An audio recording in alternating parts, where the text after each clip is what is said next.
Hi மக்களே, மேக சந்தேசம் serial August 8 2026 என்ன நடந்துச்சுன்னு பார்க்கலாம். அதுக்கு முன்னாடி நம்ம channel Tamil serial talk subscribe பண்ணி லைக் பண்ணிக்கோங்க, பெல் ஐகானை கிளிக் பண்ணிக்கோங்க, ஹை பட்டனை தட்டி விட்டுருங்க. அப்புறம் பூமி கிட்ட வந்து என்ன பூமி கையெல்லாம் நடங்குது, வேர்த்து கொட்டுது, இந்த விரத விஷயத்த கேட்டது சந்தோஷத்துல துள்ளி குதிக்காம மூஞ்சி ஏன் இப்படி சோர்ந்து போயிருக்குன்னு நக்கலா கேக்குறா. பூமி சொல்றா, கொஞ்சம் உடம்பு சரியில்லை, அதனால டயர்டா இருக்கேன் அப்படின்னு சாக்கு சொல்றா. அபூர்வா சொல்றா விடாம, அப்படியா? ஆனா எனக்கு அப்படி தெரியலையே, உனக்கு கட்டின தாலி கெட்டியானது தானே, அப்புறம் ஏன் பயப்படுற? ஒருவேளை இங்க இருக்கிறது கஹன் இல்லையோன்னு பயப்படுறியான்னு நேரடியாவே கேக்குறா. பூமி சொல்றா, சொல்ல வரத நேரா சொல்லுன்னு பூமி அப்புறா கிட்ட சொல்றா. பூமி சொல்றா, என் தாலி எவ்வளவு பலமானதுன்னு எனக்கு நல்லா தெரியும்னு சொல்றா. அபூர்வா சொல்றா, உண்மையை வெளிக்கொண்டு வரதான் நான் இந்த விரதத்துக்கு ஏற்பாடு பண்ணேன். நான் விஷ நாகப்பாம்பு மாதிரிடி, என்ன மூளையிலே உட்கார வச்சு கைய கட்டி போடலான்னு நினைக்காத, என் பழிய தீர்க்காம விடமாட்டேன்னு சொல்றா. பூமி சொல்றா, பழையபடி வார்த்தைகளால பேசி என்ன பயமுறுத்த பாக்குறீங்களா சித்தின்னு பூமி கேக்குறா. அபூர்வா சொல்றா, நான் பயமுறுத்தலடி, என் கோபத்தோட முகத்தை காட்ட போறேன், உன் மூஞ்சில இருக்கிற பயமும் பதட்டமும் எனக்கு நல்லா தெரியுதுன்னு சொல்றா. பூமியும், நீங்க எவ்வளோ பயமுறுத்தினாலும் பயப்படுற ஆள் நான் இல்ல, பயந்திருந்தா உங்க கண்ணை நேருக்கு நேர் பார்த்து இப்படி தைரியமா பேசுவேனா? சரி, இந்த விரத்தை நடத்துறதால உங்களுக்கு என்ன கிடைக்க போகுது சொல்லுங்க அப்படின்னு சவால் விடுறா பூமி. அபூர்வா சொல்றா, நீ என் பொண்ணு மாதிரிடி, நீயும் ககனும் சேர்ந்து நல்லா வாழணுன்றதுதான் என் ஆசைன்னு பொய் நாடகம் ஆடுறா. ஆனா அடுத்த கணமே உன் உண்மையான முகத்தை காட்டி இந்த விரதத்தை எந்த சூழ்நிலையும் நிறுத்த விட மாட்டேன். நாளைக்கு விரதத்துல அவன் உன் பக்கத்துல உட்கார்ந்தா அவன் கஹன் இல்ல ஆகாஷ்னு எல்லா முன்னாடியும் நிரூபிப்பேன். ஒருவேளை அவன் உட்காரலனா அங்க இருக்கிறது ஆகாஷ்னு ஊருக்கே தெரிஞ்சிடும். எப்படி பார்த்தாலும் உன் கதை முடிஞ்சுதுடின்னு மிரட்டிட்டு போறா. பூமி உடனே, ஐயோ கடவுளே, இந்த விரதமே நடக்காம இருக்க நான் இப்போ என்ன பண்ண போறேன்னு ரொம்ப யோசிச்சு கவலைப்படுறா. இன்னொரு பக்கம் தாரா நெயில் பாலிஷ் போட்டுக்கிட்டு பாட்டு பாடிட்டு சந்தோஷமா இருக்கா. அப்போ துரு அங்க வந்து அவளையே பார்த்துட்டு நிக்கிறான். தாரா, என்னென்ன அப்படி பாக்குறேன்னு கேக்குறா. துரு சொல்றான், நீ இவ்வளவு சந்தோஷமா பாட்டு பாடுறத பாத்துக்கிட்டே இருக்கணும் போல இருக்குமான்னு சொல்றான். துருவா சொல்றான், நாளைக்கு பூமிக்கும் ககனுக்கும் கோயில்ல விரதம் நடக்க போகுது, உனக்கு தெரியுமா தாரான்னு கேக்குறான். தாரா சொல்றான், ஆமாண்ணே எனக்கு தெரியும், இதுல வருத்தப்பட என்ன இருக்குன்னு அசால்ட்டா சொல்றா. துரு சொல்றான், இந்த விரதத்தை செஞ்சா புருஷன் பொண்டாட்டி ஆயுசுக்கும் சந்தோஷமா இருப்பாங்கன்னு ஒரு நம்பிக்கை இருக்கு தாரா. அப்படி நடந்தா கஹன் உன்னை விட்டுட்டு நிரந்தரமா தூரமாயிடுவானே, நீ ஏன் கவலைப்படாம இருக்கன்னு கேக்குறான்.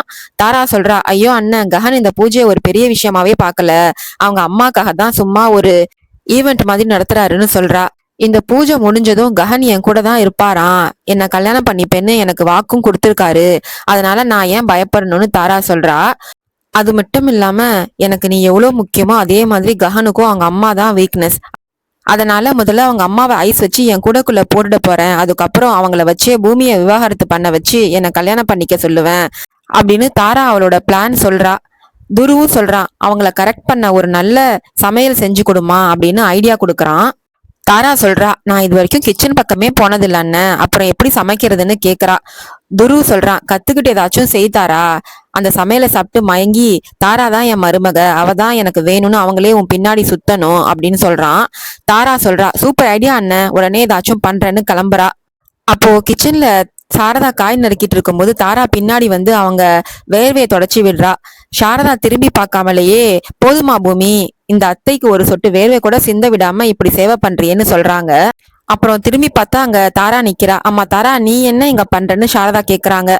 தாரா சொல்றா, ஏன் அத்தை, எப்பவுமே பூமி மட்டும் தான் சேவை பண்ணணுமா, நான் பண்ணக்கூடாதா, எனக்கும் கொஞ்சம் வாய்ப்பு கொடுங்கன்னு ஐஸ் வைக்கிறா. உங்களுக்கு என்ன பிடிக்குமோ சொல்லுங்க, நான் சமைச்சு தரேன்னு கேக்குறா. சாரதா சொல்றாங்க, ககனுக்கு பிடிச்சதெல்லாம் எனக்கும் பிடிக்குமான்னு சொல்றாங்க. தாரா சொல்றா, அத்தை நான் உங்க எல்லாருக்கும் செமையா ஒரு அல்வா செஞ்சு தரேன், நீங்க போய் ரெஸ்ட் எடுங்கன்னு சொல்லி சாரதாவை கிச்சனை விட்டு வெளியே அனுப்புறா. சாரதா, உனக்கு சமைக்க தெரியாதேமா, வேண்டான்னு சொல்லியும் கேட்கல. வெளியே வந்த சாரதா கிட்ட பூரி கேக்குறா, என்னம்மா அல்வா பண்றியான்னு கேக்குறா. சாரதா சொல்றாங்க, தாரா பண்றேன்னு சொல்லி என்னை வெளியே அனுப்பிட்டாமான்னு சொல்றாங்க. பூரி சொல்றா, அவளுக்கு தான் சமைக்கவே தெரியாதே, என்ன கூத்து பண்ண போறாளோ அப்படின்னு தலையில கைய வச்சுக்கிறா. இத பார்த்த துரு மனசுக்குள்ள, இந்த சமையலால ககனுக்கும் என் தங்கச்சி தாராவுக்கும் கல்யாணம் பிக்ஸ் ஆயிடும்னு கனவு காண்றான். தாரா கேரட் அல்வாக்கு பதிலா தப்பா கத்திரிக்காய் அல்வா பண்ணி வச்சிருக்கா. கஹன் ஓடி வந்து, அம்மா எங்க என்னோட அல்வான்னு கேக்குறான். அப்போ தாரா ஹாலுக்கு வந்து, கஹன் உங்களுக்காக நான் ஸ்பெஷலா கத்திரிக்காய் அல்வா செஞ்சு எடுத்துட்டு வந்திருக்கேன், சாப்பிடுங்கன்னு பிளேட்டை நீட்டுறா. தாரா சந்தோஷமா, கஹன் இந்தாங்க அல்வான்னு சொல்லி பூரி, சாரதா, கஹன் எல்லார் கையிலயும் ஆளுக்கு ஒரு கப்பை கொடுக்கறா. பூரி மனசுக்குள்ளே இது அல்வா மாதிரியே இல்லையே, ஏதோ வில்லங்கமா இருக்கேன்னு நினைக்கிறா. தாரா சாப்பிடுங்க சாப்பிடுங்கன்னு சொல்லவும் கஹன், பூரி, சாரதா 3 பேரும் ஒரு ஸ்பூன் எடுத்து வாயில வச்சிடுறாங்க. வச்ச அந்த நிமிஷமே 3 பேராலையும் அதை விழுங்கவே முடியல, துப்பவும் முடியல. அப்படியே ஸ்தம்பிச்சு நிக்கிறாங்க. தாரா இதை பார்த்துட்டு, என்னத்த அல்வாவை வாயிலே வச்சுட்டு நிக்கிறீங்க, சுவையை ரசிச்சு சாப்பிடுறீங்களான்னு கேக்குறா. கஹன் வாயில ஸ்பூனை வச்சுக்கிட்டே, ஏய் தாரா இது என்ன அல்வா அப்படின்னு கஷ்டப்பட்டு கேக்குறான். தாரா பெருமையா கத்திரிக்காய் அல்வான்னு சொல்றா. கத்திரிக்காய் அல்வான்னு அலறிட்டு 3 பேரும் அதை அப்படியே தூணு துப்பிடுறாங்க. தாரா அசால்ட்டா, ஏன் கேரட் பீட்ரூட் பூசணிக்காய் எல்லாம் அல்வா பண்றாங்கல்ல, அதான் நான் புதுசா கத்திரிக்காயில அல்வா பண்ணேன்னு லூசுத்தனமா விளக்கம் கொடுக்கறா. உடனே பூரி கடுப்பாகி, புதுசா ட்ரை பண்றது இருக்கட்டும், முதல்ல நீ ஒரு ஸ்பூன் சாப்பிட்டு பாருன்னு சொல்றா. தாராவும் சாப்பிட்டு பார்த்தா போச்சுன்னு ஒரு ஸ்பூன் வாயில வைக்கிறா. வாயில வச்ச அடுத்த செகண்டே, சீ கத்திரிக்காய் அல்வா இவ்வளோ மோசமா இருக்குன்னு எனக்கு தெரியாதுன்னு சொல்லி தாராவே அதை துப்பிடுறா. ஆகாஷ் கடுப்பாகி, ஏய் தாரா என்ன எங்களை வச்சு டார்ச்சர் பண்ற, எங்க அம்மாவுக்கு ஐஸ் வைக்க சொன்னா இப்படி அசிங்கப்படுத்துவியான்னு கேக்குறான். அங்க பாரு எங்க அம்மா மூஞ்சி எப்படி வச்சுக்கிறாங்கன்னு, நீயே பாத்துக்கோன்னு சொல்லிட்டு ஆகாஷ் அங்கிருந்து ஓட்டமா ஓடிடுறான். இன்னொரு பக்கம் பூமி தனியா உட்காந்து போன்ல இருக்கிற ககனோட போட்டோவை பார்த்து அழுகுறா. மாமா என்னை விட்டு ஏன் மாமா போனீங்க, நீங்க இல்லாதால உங்களுக்கு பதிலா நான் ஆகாஷ் எங்க கூப்பிட்டு வந்து இந்த நாடகத்தை ஆட வேண்டியதா போச்சுன்னு சொல்லி புலம்பி அழுகுறா.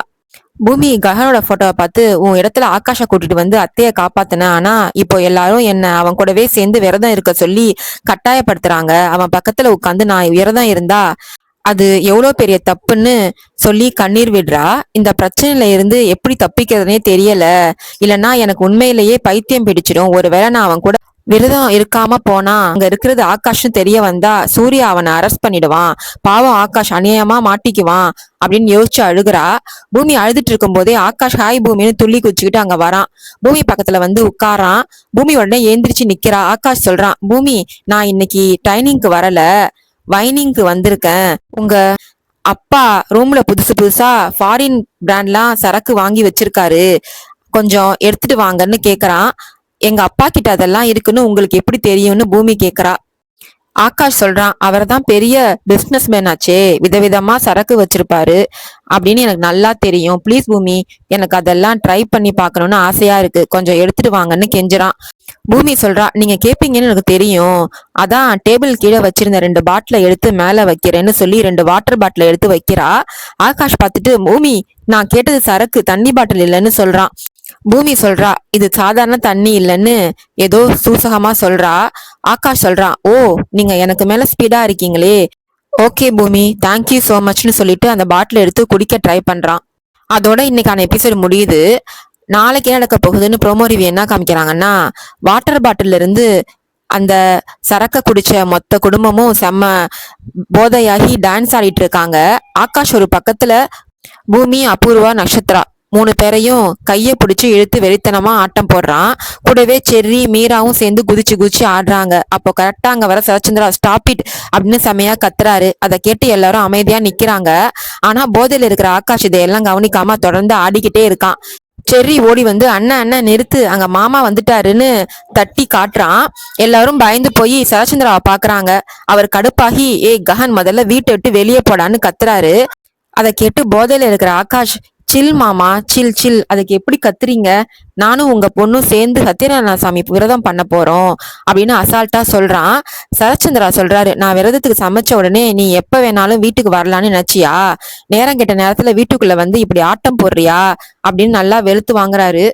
முதல்ல விஷயம் என்னன்னு சொல்லு, உனக்கு என்னதான் வேணும்னு மிரட்டுறாரு சரச்சந்திரா. போதையில இருக்கிற ஆகாஷ், பாருங்க நாளைக்கு சத்யநாராயண சாமி பூஜை விரதம் நடக்குது இல்ல, நாங்க செய்ய போற அந்த விரதத்துல என் அப்பா பக்கத்துல என் அம்மாவும் உட்காரணும்னு பெரிய குண்டு தூக்கி போடுறான். இதை கேட்டதும் மீரா, அபூர்வா, பூமி எல்லாரும் செம ஷாக் ஆகி நிக்கிறாங்க. கேபி மட்டும் மனசுக்குள்ள செம குஷியாகி கேக்குறாரு.